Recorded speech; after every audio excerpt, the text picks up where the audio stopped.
Good afternoon. I'd like to thank you all for coming here today. I am especially grateful and honored that we have the Deputy Director of the FBI, Andrew Bailey, is here with us today. We have the Special Agent in charge of the Jackson Field Division, Robert Eichhoff, here as well, and Robert Mims, who apparently doesn't want to be in the frame, but that's fine. He's our AUSA who's actually prosecuting this case. He's the lead prosecutor on the case. And if y'all just bear with us, we have a lot of information to get to you. And at the end of that, we're going to take a few questions, so don't worry. But we're here today to talk about some incredibly serious allegations that mark a it's just a monumental betrayal of public trust, is what we're talking about here today. We're here today to announce the indictment and arrest of 20 individuals, most of them law enforcement officers in the Mississippi Delta region. The indictments generally allege the taking of bribes to attempt to aid and abet drug trafficking as well as associated crimes. The first indictment that I'll talk about involves a conspiracy whereby law enforcement officers and their accomplices are alleged to have agreed to provide safe passage for illegal narcotics and drug proceeds to the Mississippi Delta region, and ultimately on the last of those runs into Memphis itself. And they did this in return for bribe payments, for money. They are also indicted for related firearms offenses and, of course, individual counts related to specific runs throughout the Mississippi Delta. See? Yeah, I thought y'all ass wasn't gonna get caught. But they caught y'all. See, y'all got too comfortable bringing drugs all the way from Mississippi to Tennessee. But what y'all don't know, they also been stealing cars and taking them back to Mississippi. They got caught doing that too a couple of weeks ago. But anyway. Indicted in this conspiracy are the following individuals, and when I'm giving you this list of places of employment, a lot of them are still employed, or were up to today, in those places. But the places I'm referring to where they're employed, that's really during the times that are relevant to the charges in their indictment. So indicted in this particular conspiracy were Brandon Addison, who's a Mississippi law enforcement officer employed by the Hollandale Police Department and the Humphreys County Sheriff's Office at times relevant to the indictment. Javari Howard, a Mississippi law enforcement officer employed by the Metcalf Police Department and later, during the course of the investigation, the Hollandale Police Department. Milton Gaston, the elected sheriff of Washington County, Mississippi. Truron Grayson, who was employed by the Humphreys County Sheriff's Office. Bruce Williams, who was the elected, or is at the moment, the elected sheriff of Humphreys County, Mississippi. Sean Williams, who was employed by the Yazoo City Police Department. Dexter Franklin, who was employed by the Washington County Sheriff's Office. Wendell Johnson, who was employed by the Bolivar County Sheriff's Office. Now, I want to take note on this particular name. When you see the indictments themselves, you're going to have 22 names. I'm about to explain why we're telling you 20 people are now charged. And so this next individual who appears in the indictment, I want to make this very clear, based on information obtained today, the charges against Amber Holmes have been dismissed. She's no longer charged in this case and is no longer implicated in any wrongdoing related to this investigation. Basically, she snitched on y'all niggas. She said she wasn't finna get locked up for y'all. Here you go. What you need, go get them. Just take me out of it. The remaining co-defendants on that first indictment, the large one, are Marcus Nolan, Hassan Roach, Jeremy Salas, Torio Chaz Wiseman, Pierre Lakes, and Derek Wallace. The first four of those individuals I named escorted alleged drugs on runs on a run to Memphis, and likewise the last two persons I named, Mr. Lakes and Mr. Wallace joined the conspiracy on a trip that was taken by a number of the co-conspirators to Miami, Florida.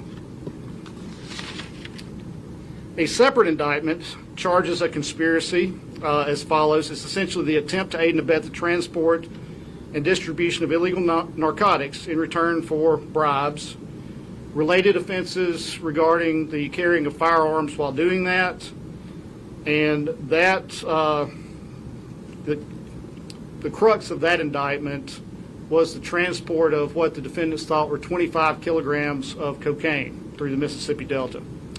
And those defendants are Jamario Sanford, who's employed. Hold on. Man, these folks got caught with 25 keys? 25 keys? Man, they finna throw y'all under the jail, bruh. The Sheriff's Department. And again, this is the second of those names I mentioned to you. You'll see in an indictment the name Taquana Rucker. And again, based on information obtained today, the charges against Ms. Rucker have been dismissed. She's no longer charged in this case and is no longer implicated in any wrongdoing in this investigation. A further indictment charges Martavius Moore, who's a police officer in Greenville, Mississippi, with aiding and abetting the transport of what he thought was 25 kilograms of cocaine and carrying a firearm, of course, during that.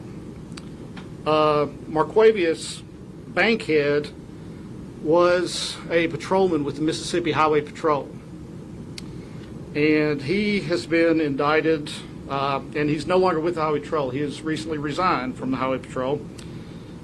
He was indicted for, again, aiding and abetting the transport of 25 kilograms of cocaine, or what he thought was that. Chaka Gaines with the Greenville Police Department was again charged with attempting to aid and abet the transportation of narcotics, essentially to traffic drugs through the Delta, and was likewise charged with a firearm offense related to that. DeQuarian Smith with the Humphreys County Sheriff's Department and the Isola Police Department was likewise charged with conspiracy to aid and abet the possession, transportation, and distribution of illegal narcotics. Finally, and this is always important to say at one of these, I'd remind everybody present that an indictment is just that. It's an allegation. That indictment, those allegations have to be proven in a court of law. Everybody in this country operates under the presumption of innocence, and nothing's changed about that. That being said, there's an 18th century philosopher, writer, you name it, he did a lot, named Edmund Burke, and there's a quote that is often associated with him. And that is that the only thing necessary for evil to flourish is for good men to do nothing. And I am before you today profusely thanking the good men of the FBI, because they'll tell you a little bit more about the investigation itself, but this was a years-long investigation. This wasn't anything that happened overnight. They invested a lot of time, a lot of resources into conducting a very thorough investigation that continues today. And I cannot thank them enough. The work put in by Assistant United States Attorney Robert Mims has been phenomenal. And I just appreciate the fact that good men and good women are standing in that breach to try to restore confidence in our law enforcement agencies in Mississippi. And at this time, I'm very much honored to invite Deputy Director Andrew Bailey to make a few comments. Thank you, sir. Good afternoon, FBI Deputy Director Andrew Bailey. I am present here today to support the mission of the Federal Bureau of Investigation and to enhance the cooperation and coordination with our proud partners at the United States Attorney's Office. I want to emphasize that my presence is to underline the importance and the magnitude of this case. Man, that man was ready to get up there and say something. He been waiting on that mic for 15 minutes. Look how excited he looked. But y'all better stop playing with these folks, man. This operation and these indictments are a success, but they point to a troubling reality. We're talking about 14 current or former law enforcement officers, 6 co-conspirators who are alleged to have sold out the public, promoted crimes that they should have been investigating and stopped, and instead of working to stem the flow of dangerous controlled substances, the evidence will show they took bribes to facilitate the distribution of controlled substances. They betrayed the trust that the public placed in them, disgraced the badge, and undermined the hard work of good law enforcement officers across this state and across the region. This corruption permeated all levels. It extended across multiple counties and multiple jurisdictions in the state of Mississippi and beyond.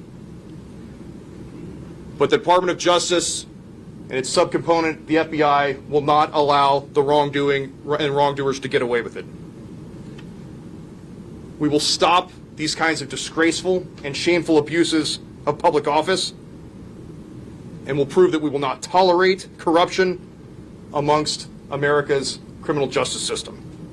I want to acknowledge the brave men and women of the FBI Jackson Field Office and the incredible work they did leading this multi-year complex investigation. I want to thank members of the SWAT and HRT teams for their professionalism in apprehending the suspects, these corrupt officers, without incident. I want to thank our state and local partners for supporting this team effort. I want to thank the Criminal Investigation Division's Public Corruption Unit for leading these efforts. I want to thank the United States Attorney, Clay Joyner, for his partnership in this endeavor, and Attorney General Bondi and the entire DOJ for their leadership and guidance in these matters. This administration has worked tirelessly to support the FBI's work across the country, and we are grateful. As to the broader significance, public corruption is a crime against the entire community, against all citizens, and against the rule of law itself.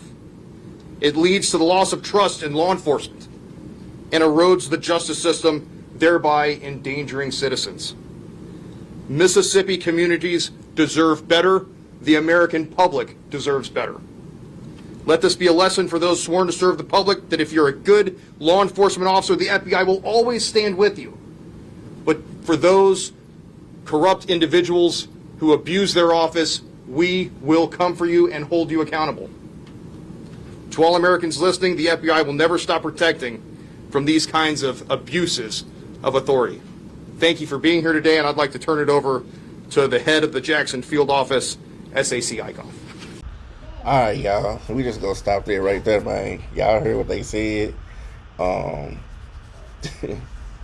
These Mississippi police officers, they got in some mess. These folks was bringing 25 kilos of cocaine across the border to Tennessee, more likely Memphis. I think he did say Memphis. And then got jammed up.